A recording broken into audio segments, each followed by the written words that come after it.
Assalamualaikum warahmatullahi wabarakatuh. Halo teman-teman, perkenalkan saya dari kelompok 12 yang beranggotakan saya sendiri Almira Minatul Rofi'ah dan juga teman saya Fatasya Aulia dan Arini Tri Rahayu. Pada video kali ini kami akan mereview jurnal internasional yang berjudul The Effectiveness of Stress Inoculation Training to Reduce Academic Stress in SD Student.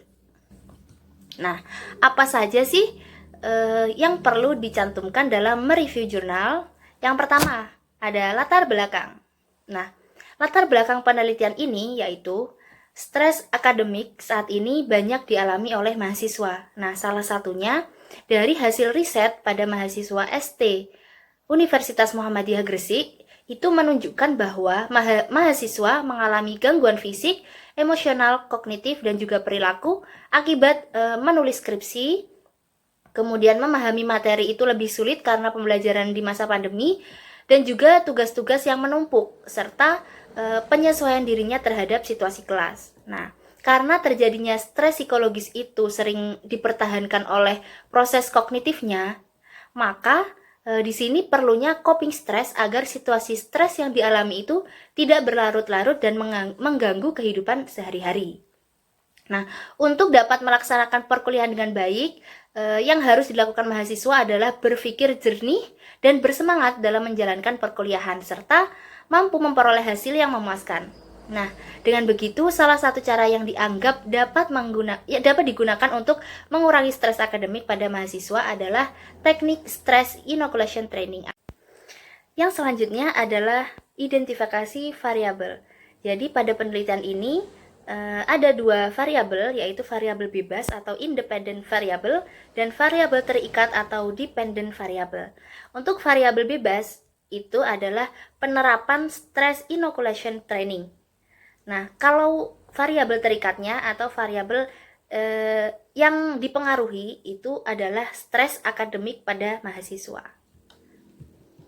Selanjutnya ada hipotesis penelitian. Jadi dalam sebuah penelitian itu ada dugaan sementara atau hipotesis. Nah, hipotesis dari penelitian ini yaitu adanya penurunan stres akademik pada mahasiswa program studi pendidikan guru sekolah dasar.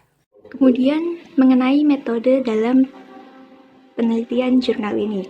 Untuk yang pertama, dari partisipan atau subjek penelitian ini yaitu menggunakan mahasiswa aktif program studi ST di Universitas Muhammadiyah Gresik yang mereka teridentifikasi mengalami stres akademik dengan sampel jumlahnya kurang dari 30 subjek. Untuk desain yang digunakan dalam penelitian ini yaitu menggunakan kuasi eksperimen dengan model non-equivalent control group design. Lalu pengukuran variabel dependent pada penelitian ini, alat ukur yang digunakan untuk mengukur variabel dependent yaitu menggunakan Student Life Stress Inventory atau SLSI. Untuk prosedur dalam eksperimen ini, pertama-tama dilakukan dengan penarikan sampel penelitian menggunakan teknik non-probability sampling dengan jenis pengambilan sampel yaitu purposive sampling. Lalu dalam pelaksanaannya sendiri, stress inoculation training atau SIT dilakukan melalui 3 fase. Di fase pertama yaitu konseptualisasi, lalu konsep perolehan keterampilan dan latihan, lalu yang ketiga yaitu fase penerapan dan juga tindak lanjut. Kemudian pelatihan ini dilaksanakan sebanyak 3 kali pertemuan dengan 12 sesi, yang mana setiap sesi berlangsung selama 120 menit.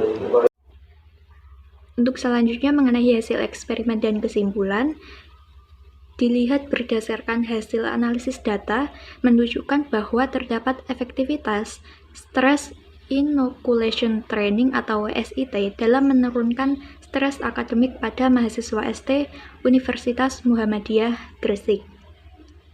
Berdasarkan hasil analisis data yang menggunakan uji Whitney, dapat disimpulkan bahwa Stress Inoculation Training atau SIT ini efektif dalam menurunkan stres akademik pada mahasiswa, yang mana hal ini dibuktikan dengan adanya nilai P yaitu 0,05 serta gain score yang menghasilkan nilai P sama dengan 0,05, sehingga dapat dikatakan Stress Inoculation Training atau SIT itu efektif dalam menurunkan stres akademik pada kelompok eksperimen.